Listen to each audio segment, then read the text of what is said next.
love businesses, especially SMEs, and that's why this segment was created on Wake Up Nigeria. Today, we've got Vivian Akaenyi. She is the CEO of Skin Salva Med Spa and the founder of the Katalog Charity Foundation, which is a humanitarian organization where she, as well as like minds, have united in the vision of impacting lives. Vivian is a medical doctor, and she's in medical aesthetics. That's what it's called.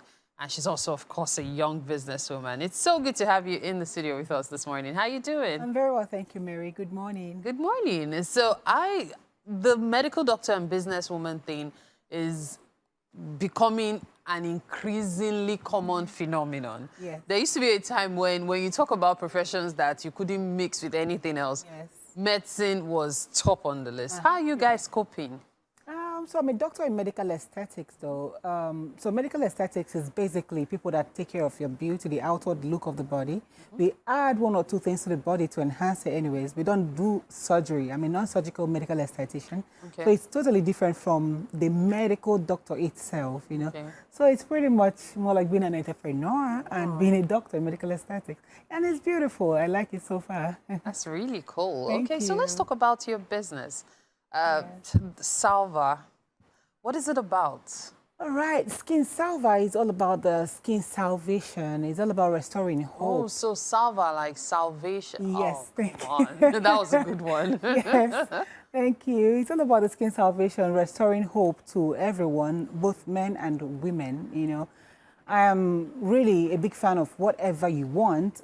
As long as you want it, as long as it makes you comfortable, go for it, get it, you know. And if enhancing your looks in one or two ways is what you want, please go right ahead. And I'm right here for that. Aha, okay. So when did you establish your business, and what exactly prompted your decision to go into that line? Okay, Skin Salva would be 7 years old this month of July. Wow. Congratulations. Thank you. Thank you. Are you serious? Yes. What date in July? Okay, so I made it on my birthday. When is your birthday? Born 18th of July. Come off it. I know. You are like birthday mates with Wake Up Nigeria. Are you serious? Just a couple of days different. I'm not kidding. I'm not kidding. Today is actually my sister's birthday as well, Julie. Oh, nice. Yes. Congratulations. Thank you. So happy birthday, Julie. A lot to celebrate. Thank you. So it was birthed 7 years ago. Yes, 7 years ago. And we grew from being a spa to becoming a med spa. Okay. To become a med spa, I had to make sure I studied a lot on it. I had to get another degree for the purpose, you know, to be qualified to practice as a medical esthetician. Okay. Yes, that's where we are right now. Now, for those who are not really familiar with that term, esthetician, tell us all it involves. Okay, so becoming a medical esthetician has a lot to do with them Botox, them fillers. Like I said, to enhance the body, you just look exactly what you want to look. Now, without going under the knife, you know, you can get the rhinoplasty, we call it lunchtime nose, the pointed nose, if that's what you want. You can get the fuller lips. You can get them Botox. When I mean Botox, like not the butt thingy. Yeah, Botox. Yeah, Botox. You can get. Yeah. Thank you. You can get the Botox. You can get them fillers. You know, you can sculpt your cheeks. You can get rid of the crow's feet, the nasalobia, that's a smile line area. You can get rid of the forehead wrinkles, whatever you don't want on your body, you can get rid of them. Whatever you want added as well, cheek augmentation, chin augmentation, you can get all of that. So I'm just curious, do you have any jobs done? Yes, oh yes. Which did you do? All right, so on myself? Yes. No. Oh, you don't? Not yet. Oh, okay. Okay. Not yet. Because when you're talking about the pointed nose, I was thinking, okay, maybe she did something. No, not yet. No, the nose is not perfect. yet. When you say yet, so which are you interested in? I will definitely do them fillers as I age. Older? Okay. Yes, as I age, because right now, like I said, for those that feel uncomfortable with their skin or their body, you know, I feel very comfortable with my body, you know, so I have nothing done yet. Yes, okay. So when you talk about Botox and fillers and the rest, I've always gotten feedback that is here and there as to whether or not it's worth doing. When I say worth doing, I'm talking about the fact that you have to keep getting it done over and over again just to keep up with the looks. And then sometimes the look changes and becomes something else. Is there a reason for that? And why is it important to keep redoing it? Yeah, so pretty much if you get botched, that's what it looks like. When it changes, it goes massive. It goes from what it's supposed to be to looking like a doll baby, you know. So it can look all natural when you get it done. And yes, it's quite important to get it repeated a couple of times. Now, if you get a Botox done, it will last you a period of 12 months, say to 18 months. And if that be the case, I think it's worth it. I mean, you will actually enjoy your body while it's on, and you get your money's worth. Okay, so talking about money's worth, of course, business, the essence of business is to make money, right? How do you break even in the market right now? Because I do know that there are several medical aesthetics esthetician around. So how do you break even? Well, you know, the market is actually large. You know, you carve a niche for yourself. You know, you have your own market value. You have your own clientele base. You know, like I said, it's quite big. On my street, we have about 2-3 spas on my street. Goodness. Medical spas on my street. Some already come and gone. Some are still there, you know. So it's big enough, you know, to carry on everybody.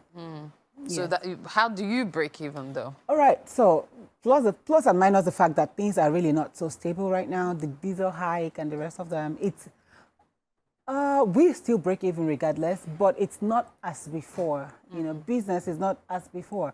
A lot of people do come over right now and go like, skin salver, how much last? How much last? I want to get rid of fat in this area of my body. You know, I did a liposuction, the butt is getting bigger. Help me burn the fat and the rest of them. But then you find out that you tell them, okay, it's going to take a multiple session because, I mean, it's non-surgical. It's going to take multiple session, and they go like, okay, they come first, they come second, and the third one, they go like, money, money, money. But guess what? They're seeing the results, but they just can't keep up. Why? Because of the cost. Yes, exactly. Because of the economy. Okay, let's talk about your foundation. I know you have a foundation. Yes. How do you marry that with what you do? It's quite easy, I must say. It's called the Katalog Charity Foundation. Okay. Katalog Foundation was birthed 8 years ago. Okay. So pretty much a year before your business started. Yeah, okay. The younger sister and the older sister. Okay. You know, so pretty much before the Skin Salver, after the Skin Salver started, or before it started? Before it started, yes. And it was birthed on the streets of Lagos, you know, getting into Lagos and seeing a lot of people on the streets of Lagos begging, you know. It drove me to tears, like it got me depressed 99.9% of the time once I'm getting off work, you know. So it made me get in my kitchen, you know, got some food items cooked, went to this store, bought drinks, Indomie, you know, and got back to the streets to share food and drinks with them. And gradually, so having the Skin Salver and the Katalog Charity Foundation, it's quite easy. Why? In the end, it's rendering services, it's taking care of people, it's showing love, you know, in long story short. On the other hand, Katalog Charity Foundation wasn't birthed to really become a foundation. It's been there for 8 good years, and it just recently got incorporated 2 years ago. So I did not have a plan to really incorporate it. I just thought to keep doing what I was doing right by myself in my own closet. You know? Yes. And then you decided. So when you incorporated, what was the aim of doing so? All right. So I said this in an interview before. I'll say it again, and it makes me get emotional each time I say it. Well, I'll say, so 2021, December, November, I got back from school, Istanbul, where I went to train as a medical aesthetician, 2021. I returned, and my father took ill, you know. So after my return, he was already ill. I went home to the East to be with him, and I was really scared because I really saw him die a lot of times in my dream, and I was really scared. So I prayed to God, and his birthday would have been April, like 4 months away, you know. And I prayed to God. I said, Lord, if you keep my father alive beyond to celebrate his 80th birthday, I will reach out to 100 widows. I will celebrate with 100 widows. I will single-handedly mobilize them, buy them food items, clothe them, give them cash gift to my capacity. You know, that was my prayer. That was really my prayer. And 2 days after that prayer, my father died.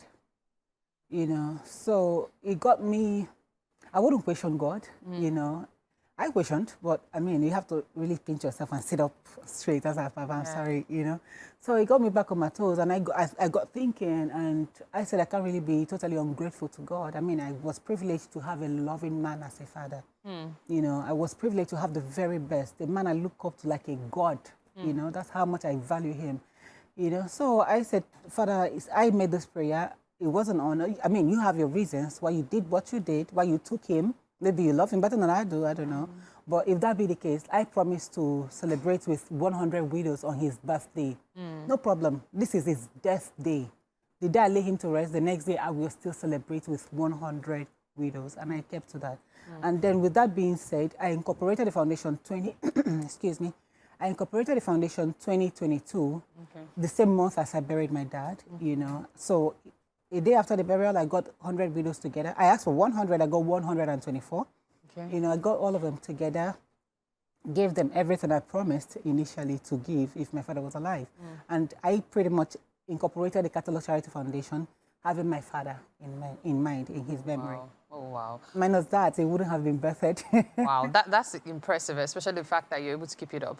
But then going back to business now, for someone watching you now that is so interested in doing this, or is probably studying to become a medical esthetician and all, if you were to monetize today, what would it take to start your business? To monetize today with the current, oh, well, initially I would say, plus and minus the rent, I would say 5 million. Why? Because the economy was quite friendly. You know, right now, minus the rent still, I would tell you, and if you want to do it the right way, if you want to have them laser machines, if you want to have everything that you need to get started, if you want to get accredited, you know, verified, go to school for it, you cannot have anything less than 15 to 20 million naira budget. For you to without the rent, yes. Without the rent. I noticed you kept insisting on without the rent, yes, because the rent depending on where your location is. Yes. So you need to have about 15 to 20 million. Yes. Okay, and there's no starting small in your business. It's either you're there, you're not there. There is no starting small. You know, if you're gonna do the lasers, you need to do the permanent hair removal. You need to have the tattoo removal machines. You need to have the tag removal machines. You need to have the carbon, everything. You need to have everything put together. You need to have the cavitation machines, the fat cavitation machines. Currently, we have something we are doing currently, and it's to burn fat in any part of the body. And if you want to burn fat totally all around your body, we pretty much get it done for you. So you have to get the machine. Yes, exactly. Okay, okay. All right, so thank you so much for your time, Vivian. It's been quite an interesting conversation. Thank you so much indeed. I wish you well in your business. Thank you. And your foundation as well. Yes, on the foundation, we are having something we call... Go ahead. All right, on the foundation, we're having something we call Project Rescue Widows. It is starting by the grace of God, 8th of September. Okay. Whereby we intend to have 100 widows on board. Give them machine items to get started with life. It's not just a part of giving them cash gift. You know, so it's quite going to be massive, and we hope to have you on board as soon as possible. Well, we'll look forward to that. Thank you very much. Look forward to that. Thank you. All right, with that, we've reached the end of the show today. Thank you so much for always watching Wake Up Nigeria. Really hope you join us again tomorrow, bright and early. Mike and Titi, I know you guys are right there. Yes, we are. We're going to be here again 7 a.m. bright and early, right here for you on Wake Up Nigeria. Definitely. It's been a wonderful time with you on a Monday morning, the 1st of July. Happy New Month. See you tomorrow. Bye-bye. Bye.